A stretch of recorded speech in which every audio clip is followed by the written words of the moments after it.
Hello everyone and welcome all of you to Easy Electrical. এই ভিডিওটা বানাচ্ছি cut off related WBSCDCL যে পরীক্ষাটা হয়েছে তার পরিপ্রেক্ষিতে। ঠিক আছে, দেখো ভাই সকল, তোমরা সকলেই ভালো পরীক্ষা দিয়েছো, কারোর খারাপ হয়েছে, কারোর মোটামুটি হয়েছে। ঠিক আছে, এবার সকলের মধ্যেই একটা প্রশ্ন আছে যে স্যার আমার কাট অফ মার্কস এত পেয়েছি, তা আমার কাট অফটা ক্লিয়ার হবে কি না।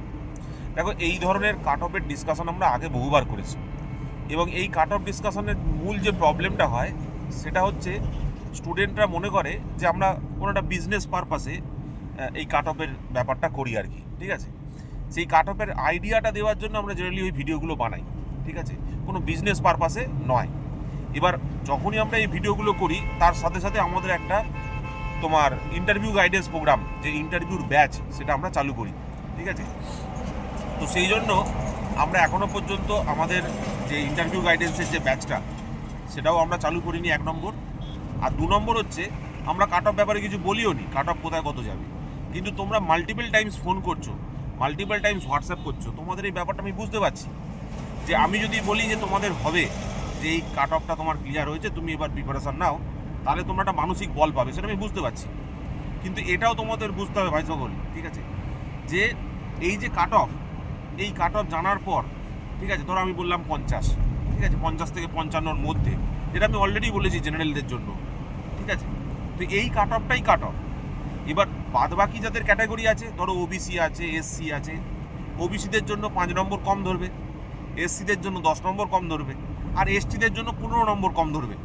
5, 10, 15, ঠিক আছে, 50 থেকে 55 রেসপেক্টে 5, 10, 15 করে ওবিসি, এসসি এবং এসটিটা ধরবে। ঠিক আছে, তো এইভাবেই তোমাদের কাট অফ চলে আসবে। তো এই নিয়ে আর কাট অফ রিলেটেড কোনো ডিসকাশন নয়, কাট অফ রিলেটেড কোনো কথা নয়। এবং এটাও আমি তোমাদের বলে রাখছি যে আমাদের যে ইন্টারভিউর ব্যাচটা, সেটা আমরা খুব শিগগিরই চালু করব। ঠিক আছে, খুব শিগগিরই তোমাদের অন্য একটা ভিডিও নিয়ে আসবো, এরপরেই একটা ভিডিও দেবো, সেখানে ডিটেলসে বলে দেবো যে ইন্টারভিউ গাইডেন্স প্রোগ্রামটা কীরকমভাবে হবে।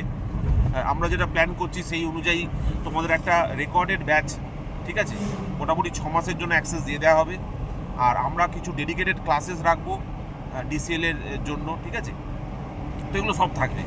ডিসিএলের জন্য ডেডিকেটেড ক্লাসেস থাকবে, ইন্টারভিউ সেশন যেরকম হয় সেরকম থাকবে, আবার 6 মাসের জন্য রেকর্ডেড সেশন থাকবে, সব কিছু প্ল্যানিং করা হচ্ছে।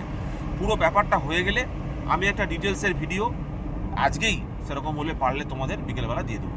ঠিক আছে, তো কাট অফ নিয়ে অত চিন্তা করো না, তোমাদের যা আসছে একটু ধৈর্য ধরো, ফাইনাল কাট অফের জন্য ওয়েট করো।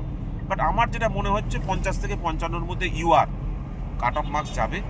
50-এর উপরে যারা আছো তারা সবাই কিন্তু প্রিপারেশান নেওয়া শুরু করে দাও। আর আরেকটা জিনিস বলে রাখি, এই কাট অফ মার্কসটা আমি বলছি final cut off. Final cut off মানে যার ভিত্তিতে সিলেকশন হবে। ঠিক আছে, not for interview cut off, final cut off. এটা ভালো করে বুঝবি। আমি প্রত্যেকবার যখন কাট অফ ডিসকাশন করি, it is based on the final cut off, not for the interview cut off. মানে ইন্টারভিউতে হয়তো অনেকে কোয়ালিফাই করবে, কিন্তু সবাই সিলেকশন পাবে না। ঠিক আছে, তো ওই জন্য আমার কাট অফটা সবসময় মনে রাখবে ইন্টারভিউ কাট অফের পয়েন্ট অফ ভিউ থেকে ভাববে। Thank you all, bye then.